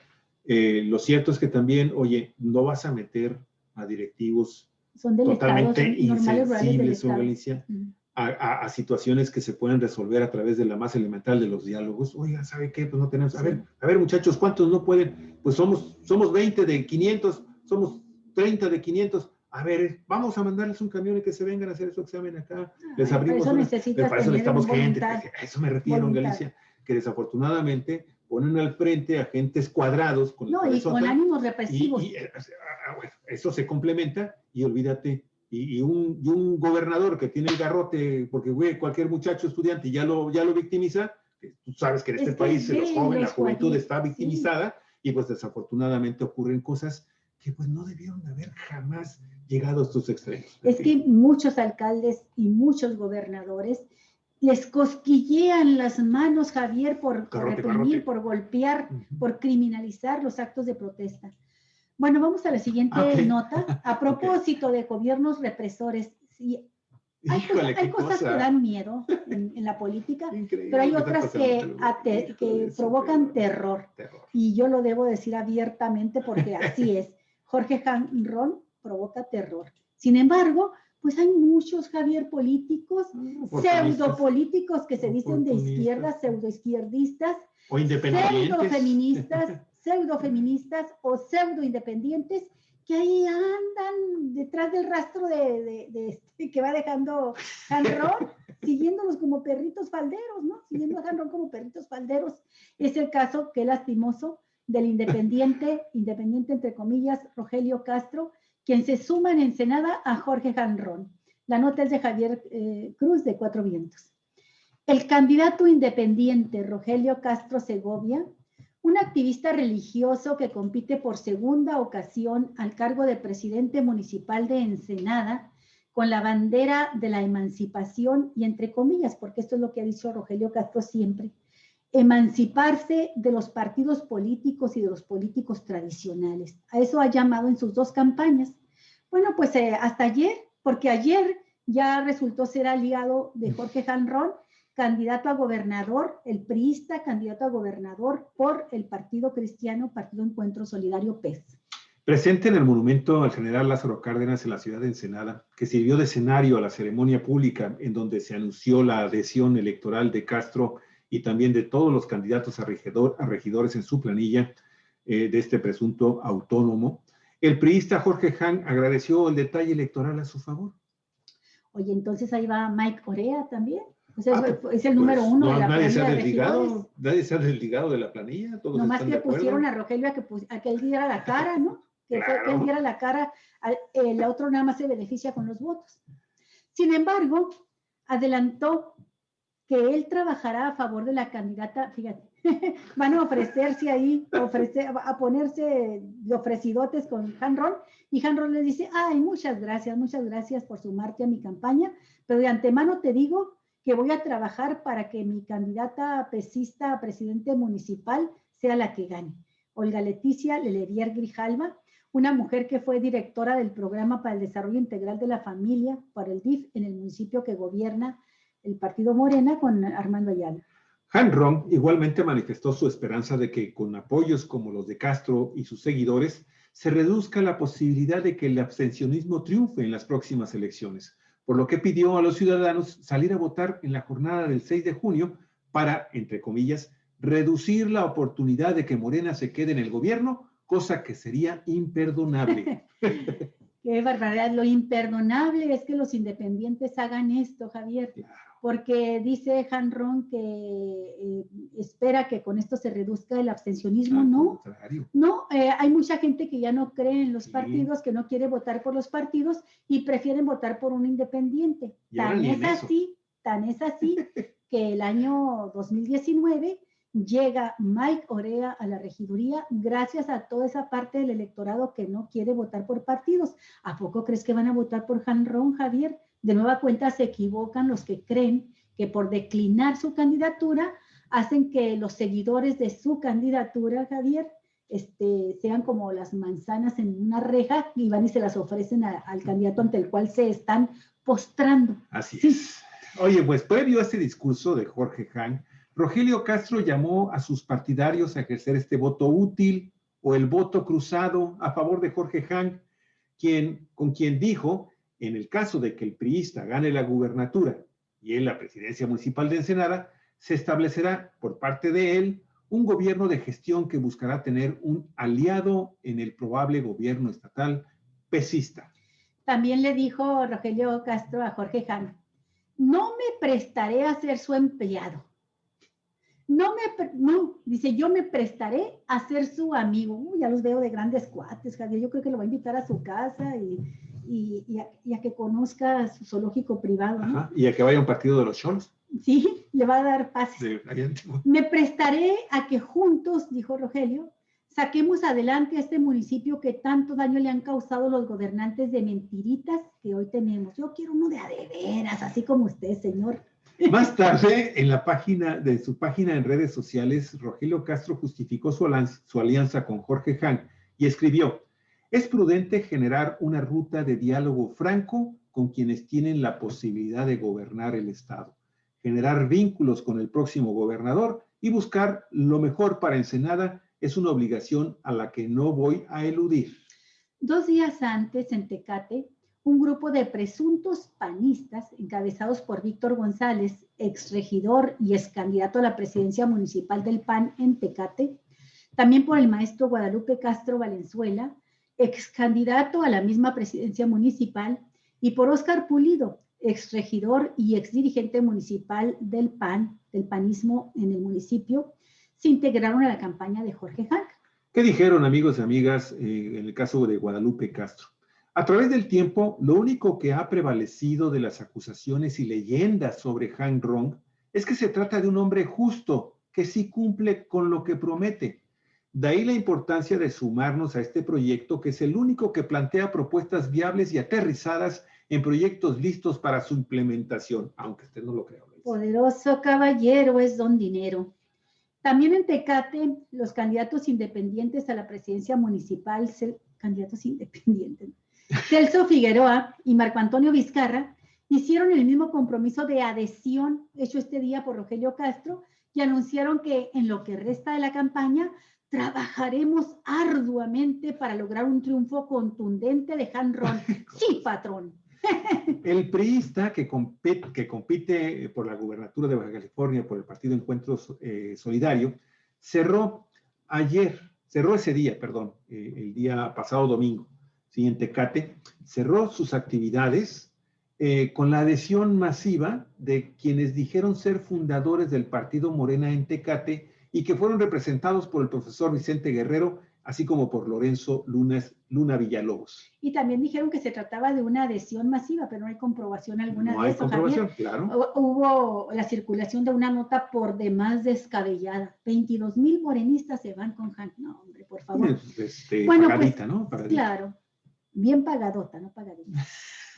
Bueno, te voy a decir que luego hay gente que se conforman con que le embarren la mano con cualquier cantidad. Estoy viendo a esa senadora, por ejemplo, esa senadora Alejandra León, Javier, la fuerza política que tenía le emanaba de Morena, y le emanaba más que de Morena, de que los morenistas la habían visto fiel, leal al proyecto de López Obrador, y la habían visto como una de los suyos, ¿verdad? Cuando la vieron defendiendo la lucha de las resistencias de Mexicali en contra de la Constellation Brands, en defensa del agua. Ahora, Javier, ¿esas canicas se le van a acabar?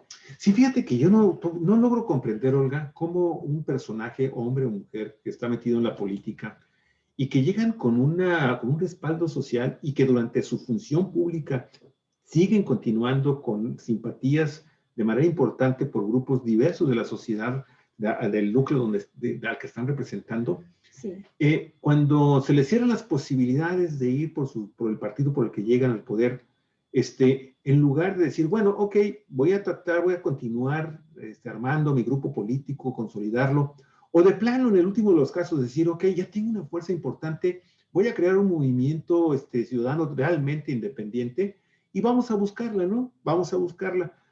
Pero de eso, a decir, no, pues allá no me hicieron caso, ahí traen sus rollotes, son unos corruptotes, en fin, lo peor que antes no veían. Sí. Y ahora, pues voltean y lo primero que ven es el brillo del dinero.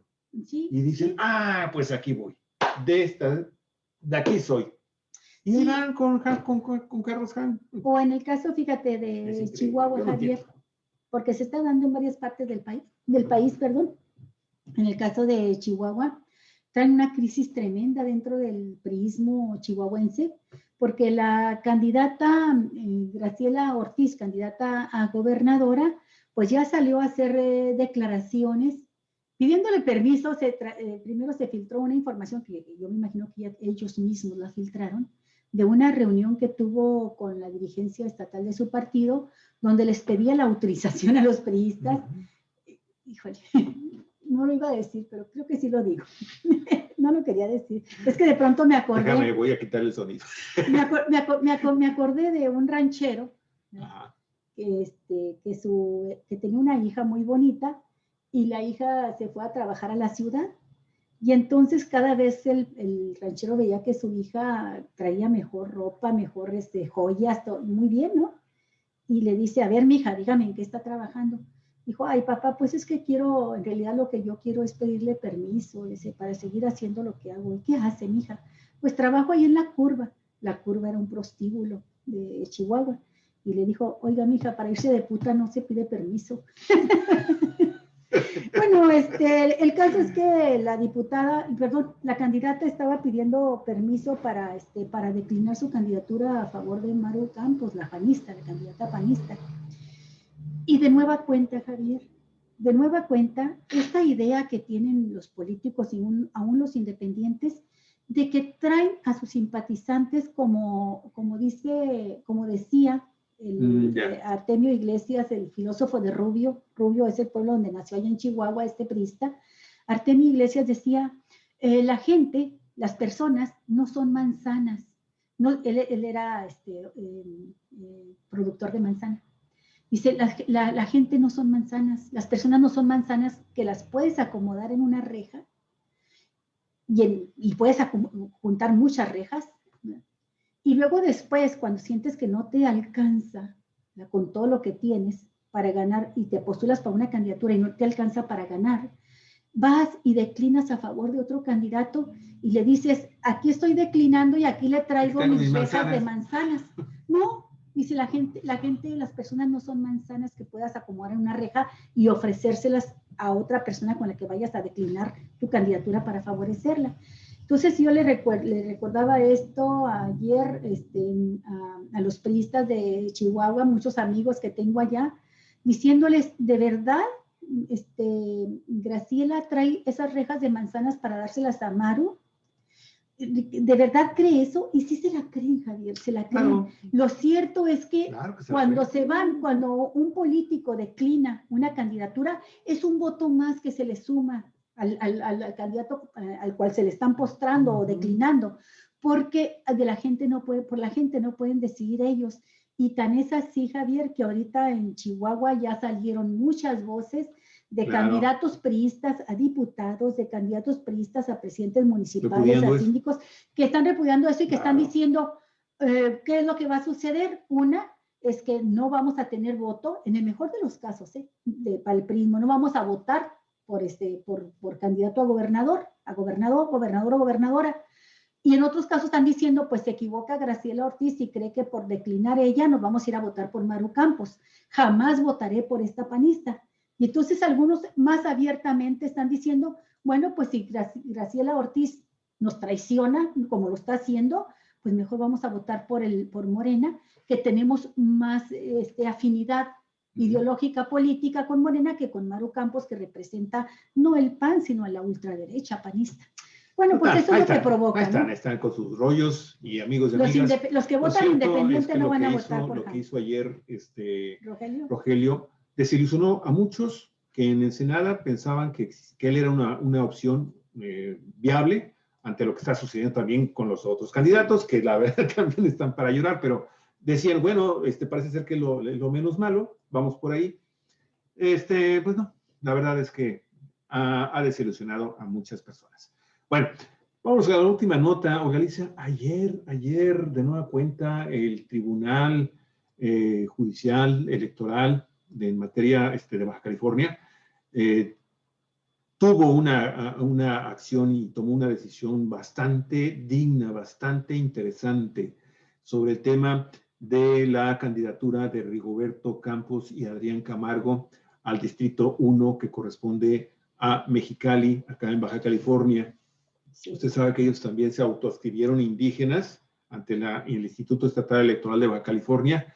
Y bueno, dieron un paso más allá en su resolución unánime, los tres magistrados, y no nada más sancionaron la actitud, ahorita vamos a decir en qué consistió lo más importante, la actitud de Rigoberto y de Adrián, en torno a la documentación que presentaron, sino que también se fueron con la autoridad electoral, en este caso el Instituto Estatal Electoral, con los consejos general y el del Distrito número 1, por haber validado esta sarta de estupideces que se presentaron en Galicia como documentos para autoadscribirse indígenas, Jucapá en este caso. Y para mí, Javier, lo más importante de esta sentencia, que pienso que debieron haberla hecho en todos los casos donde hubo candidatos que usurparon, esa fue la palabra que usó el propio tribunal, usurparon la calidad de indígenas, bueno, como lo hizo aquí Miriam Cano y lo hicieron los candidatos a regidores que están en la planilla de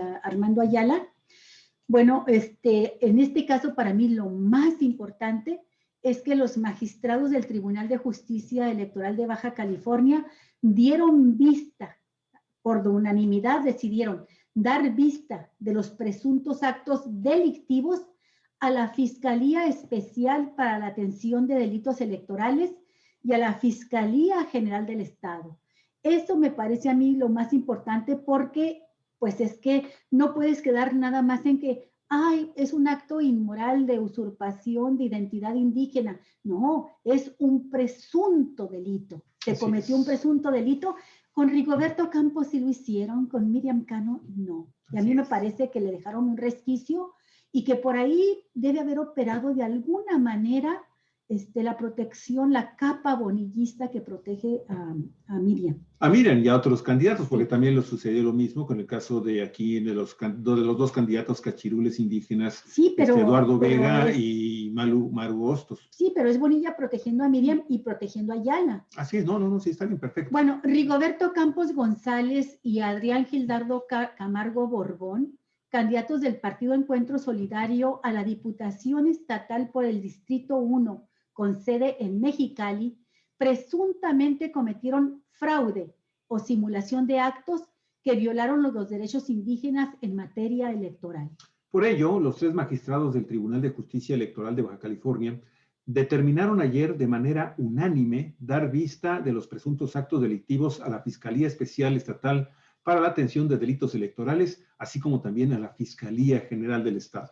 Asimismo, tras una severa recriminación a la forma omisa en que se condujeron al verificar la autenticidad de documentos y constancias y conceder la certificación de autoadscripción indígena a candidatos y candidatas y candidatos sin ningún vínculo comunitario con grupos nativos en Baja California, los jueces urgieron a las autoridades electorales a que se apeguen estrictamente a los lineamientos de autoadscripción indígena y se cercioren de que ninguna persona ajena a esas etnias falsamente se hagan pasar como miembros de las comunidades. Esto para evitar que casos como los de Rigoberto Campos González, Miriam Cano Núñez, Eduardo Vega Zamora y María de Lourdes Hostos Aquiles, entre otros, se repitan en futuros procesos electorales aquí en Baja California. El presidente del tribunal, magistrado Jaime Vargas Flores, destacó sobre este caso en particular que la finalidad de las acciones afirmativas para el presente proceso electoral fueron diseñadas para que los propios miembros de las comunidades indígenas sean quienes participen en la contienda electoral, ya que del caudal probatorio no se demostró la autoadscripción indígena calificada de los 2 candidatos por el PES. La ponente, en el caso de los recursos de inconformidad RT 154/2021, RT 156/2021 y también los otros expedientes acumulados que presentó como denunciante César Antonio Beltrán Vadillo y otros actores también indígenas afectados, fue la magistrada Elba Regina Jiménez Castillo. En su escrito, la juez determinó fundados los agravios que los inconformes presentaron en contra de los 2 candidatos pesistas y de los consejos general y distrital 1, ambos del Instituto Estatal Electoral de Baja California. Asimismo, consideró insuficiente e ineficaz el acta de asamblea del ejido Cucapá sonorense Pozas de Arbizu, de fecha 29 de marzo del año 2020, Olga, que Campos y Camargo presentaron ante los consejeros electorales para acreditar su autoadscripción indígena. Ello fue así por 2 razones fundamentales. 29 de marzo de 2020. Así es, Olga. Fíjate entonces desde cuándo traen estos rollos. Es cierto lo que denunciaron los indígenas Cucapá, Javier, de que les pidió ese documento para otra causa. Así es. Para defenderse él de acusaciones que tenía por su lucha en defensa del agua. Les pidió ese documento para eso y luego lo presentó para registrarse como candidato. Qué mañas. Qué mañoso. Qué feas mañas. Bueno, dice, asimismo consideró insuficiente eso y por 2 razones fundamentales. 1, la comunidad Cucapá de Pozas de Arbizu se ubica en San Luis Río Colorado, Sonora, por lo cual el documento no representa a los indígenas de la misma etnia yumana asentada en el Distrito 1 de Mexicali, Baja California. Y 2, amigos y amigas, se trató de un engaño a la misma comunidad Cucapá, según declararon ante el Tribunal Electoral 2 autoridades tribales de Pozas de Arbizu, quienes desconocieron a los 2 candidatos pesistas como miembros de su comunidad, y entre comillas dijo esta juez, lo que evidencia la ausencia de vínculo comunitario que adujeron Rigoberto Campos y Adrián Camargo. Los argumentos que ofreció la magistrada Elba Regina Jiménez, que fueron secundados y ampliados por el magistrado presidente del tribunal, Jaime Vargas Flores, para consolidar el respeto a los derechos indígenas y acciones afirmativas para los pueblos nativos de Baja California, también aplican para valorar y enjuiciar los actos inmorales que cometieron la diputada reeleccionista Miriam Cano Núñez, así como los candidatos a regidores Eduardo Vega Zamora y María de Lourdes Hostos Aquiles, los 3 del partido Morena, quienes también fueron sancionados por el mismo Tribunal Electoral Estatal el pasado viernes 21 de mayo por realizar usurpación de derechos indígenas, pero pues paradójicamente, extrañamente, ponle tú el calificativo que quieras, aquí a los morenistas no les fue mal, Javier, no dieron vista de estos casos ante la Fiscalía de Delitos Electorales, cuando fue la misma conducta, ¿no? Sí. Aunque el agravante de Rigoberto Campos es que involucra a una comunidad cucapá de Sonora. Pero también aquí falsificaron firmas, por ejemplo, Javier. En el caso de Maru Hostos, de María de Lourdes Hostos, ella falsificó firmas. ¿Sí? Y en el caso de Miriam Cano, pues yo digo que encontraron la manera de simular. Sí, sus abogadas y abogados. Sí. Los abogados son buenos para los trinquetes, Javier. Y entonces encontraron, para encontrar los recovecos. Los recohuecos. Los recohuecos, para ver cómo hacen fraude a la ley, fraude a la Constitución.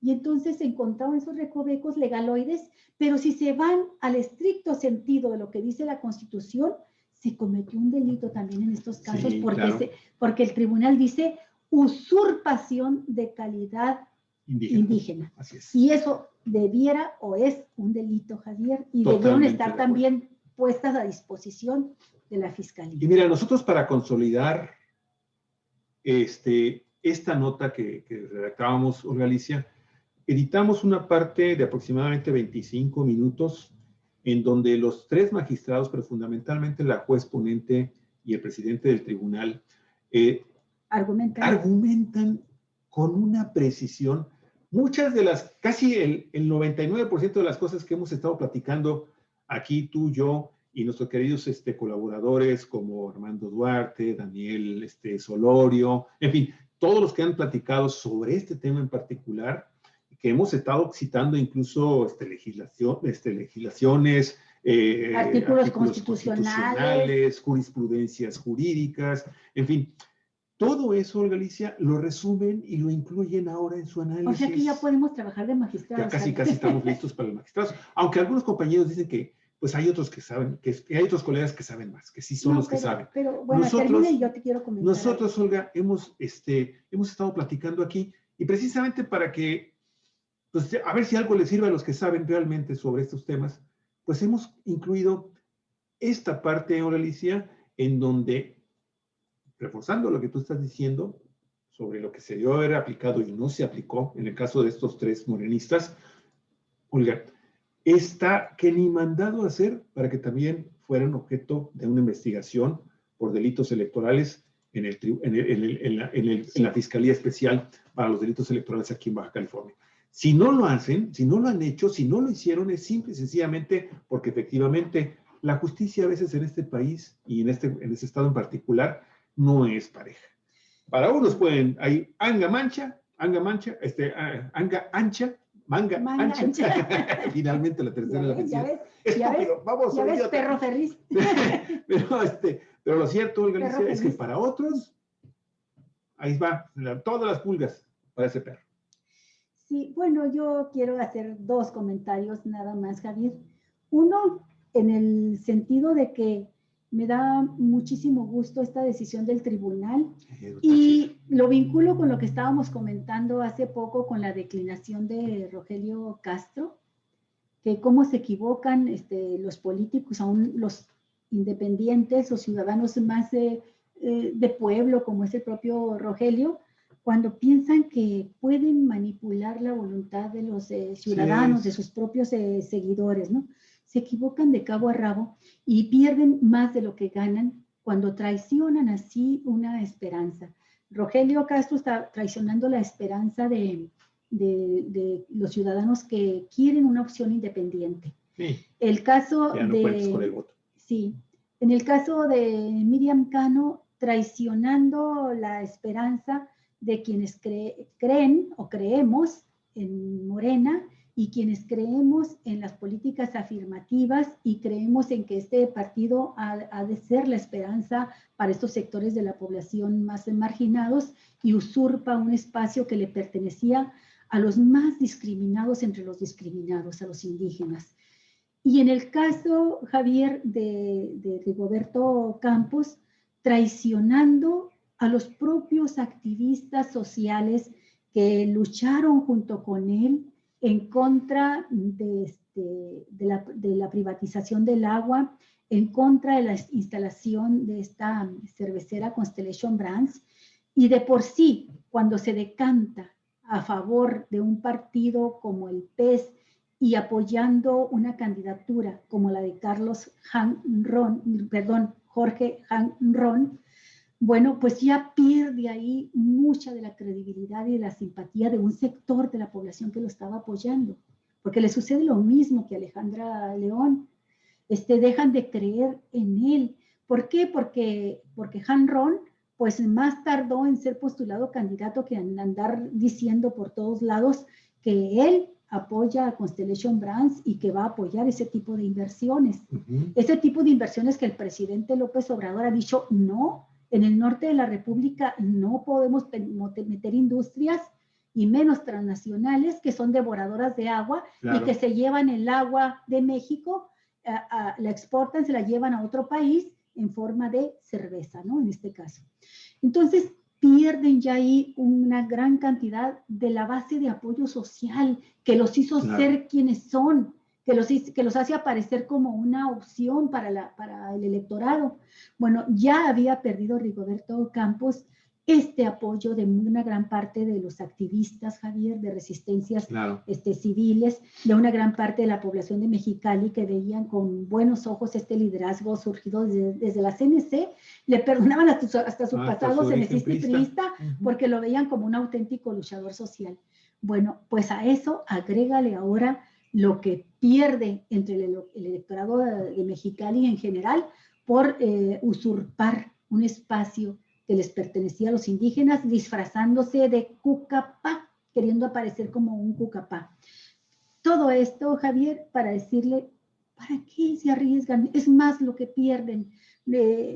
Rigoberto Campos gozaba del respeto y la consideración, la estimación de muchas personas, nos incluimos, de personas que dijimos, es un liderazgo limpio, pero caray, a las primeras de cambio se deslumbra con Hank, y va, porque además van de ofrecidos.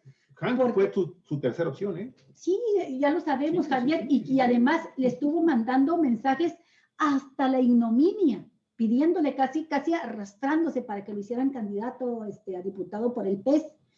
Y ya cuando no pudo más resistirse, Hank le dijo, pues fíjate que nomás queda la de indígena. Fíjate, nada más, y dice, ok, pues me voy por la de indígena. Porque al fin y al cabo ya tengo este documento del actas de sí, marzo del 2020. Nada más queda el espacio que la ley nos obliga, que la Constitución y la ley nos obliga a darle un indígena, tú sabrás. Y en ese momento se convirtió en Cucapá, este ranchero, este ranchero norteño se nos convirtió en Cucapá. Bueno, pues esa mancha los acompañará por mucho, mucho tiempo. Son de las manchas indelebles, de las que no se quitan. Javier. Así es. Y bueno, pues ojalá, Javier, ojalá y se llegue hasta las últimas consecuencias. Y si no se castiga en esta, por lo menos que escarmienten, que sirva de experiencia, porque las acciones afirmativas llegaron para quedarse, Javier, y los derechos de los indígenas, que son, repito, los más discriminados entre los discriminados, especialmente las mujeres indígenas, ese espacio que está ocupando Miriam Cano, porque no pierde la candidatura, Javier. No, se va por el lado de género mujer. Sí, por eso te digo que fue generoso el tribunal con Miriam. Ese espacio que todavía tiene y se enorgullece tanto de tenerla. Y yo dije que dos cosas, tres y termino. La tercera es, qué bueno, Javier, que mencionaste estos argumentos que da el tribunal y que hablas de que son básicamente lo mismo que hemos venido diciendo en Cuatro Vientos desde hace ya varias semanas. Meses. Desde que salió la iniciativa, esta sentencia de políticas afirmativas para los indígenas. Que veíamos a los piratones ahí. Y qué bueno, Javier, porque hemos tenido que aguantar aquí en Cuatro Vientos insultos, ataques muy injustos por parte de gente muy cercana a Miriam Cano, que nos dijo mentirosos, nos han dicho mentirosos, envidiosos, nos han dicho, bueno, no quiero parecer la Bastida diciendo nos dijeron, pero nos dijeron mucho, nos atacaron injustamente. Ponían cada vez que nosotros hacíamos un programa y decíamos que las políticas afirmativas eran para los indígenas, ponían una retahíla de insultos. Qué bueno que ahora estas palabras que nosotros decíamos aparecen en voz de los magistrados. Así es. Vean ese video, son 25 minutos, pero los 25 minutos son extraordinariamente esclarecedores para callarle la boca a todo este tipo de personajes, Olga Alicia. Bueno, muchísimas gracias, amigos. Mira, Liliana Ortiz nos dice, las arañas cumplen una función muy importante en el control de plagas e insectos. También me dice que tienen problemas para poder reproducir el programa de hace rato, de hace un momento.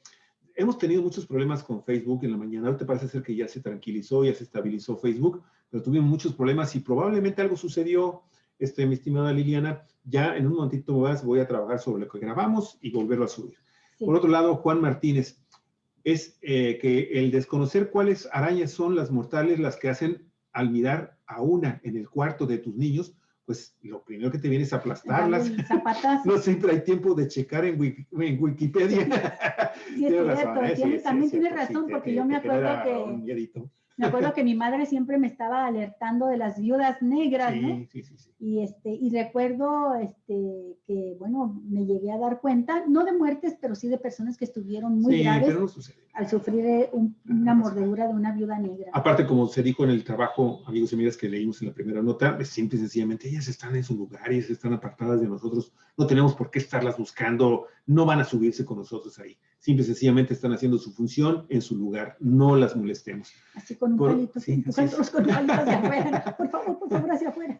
Bueno, sobre el tema ahorita, Olga Alicia, Isabel Camacho Norzagaray dice, los maestros y las maestras de la Coordinadora Nacional de Trabajadores en Baja California acompañamos al representante de los candidatos indígenas para hacer el reclamo por la usurpación de calidad indígena, pero no hay respuesta. Bueno, ahí está la respuesta, ya al menos ya en este momento hay una determinación muy interesante en al menos uno de los casos, Rigoberto y su suplente. Este caso puede servir también para los inconformes, los que están denunciando aquí, para que también se dé vista a la fiscalía. Sí, puede hacerlo de la manera individual, claro. Como delito electoral. Claro que sí. Los ciudadanos tenemos el derecho de ir a la fiscalía y decir, ¿sabe qué? Mire, es más, el Tribunal Electoral de Baja California ya emitió esta resolución y ya va a mandarles también a ustedes vista. ¿Sabe qué? Hubo candidatos en la planilla de Ayala que falsificaron la firma de indígenas. Aquí está, doy vista. Quiero que se dé vista ante la Fiscalía de Delitos Electorales. Bueno, Norma Cruz dice, el día domingo la señora Miriam se llevó a tomar a la autoridad para sacarle las firmas. Así debajo cae esta señora y su hambre de poder. Norma Cruz, muchas gracias por decirnos. Es un poquito, no sabemos. Un poquito ambiguo tu comentario, sí. Pero bueno, al menos ahí nos parece ser que ya se está moviendo Miriam Cano allá en el Valle de San Quintín, de nueva cuenta. Y bueno, queremos compartir, amigos y amigas, pues muchísimas gracias a todos ustedes. Alma Araceli Piña, mi estimadísima Alma, muchísimas gracias por estar con nosotros, maestra. Un saludo. Wendy D. Fausto Ruiz Castro. Fausto, ¿qué tal? ¿Cómo estás? Isabel Camacho Norzagaray, Raúl Villarino Ruiz, Raúl Florencio Lugo Hernández, muchas gracias, Raúl, también. Horacio Ignacio Estrada Pacheco, Liliana Ortiz, muchas gracias a todos ustedes por estar con nosotros en el programa. Si les gustó, compártanlo y pues estaremos al pendiente para que mañana esperemos todavía de nueva cuenta conservar su asistencia a nuestras emisiones en vivo desde Ensenada. Muchas gracias, amigos, amigas de Cuatro Vientos. Y pues ayúdenos a fortalecer este espacio de libertad. Eso es todo, amigo. Ya tienes hambre, Javier. Ya sé. Hasta luego, amigos. Vámonos a comer porque te pones Me pongo muy porqui. Hasta luego, amigos. Vamos a comer bien porqui. Bye. Bye.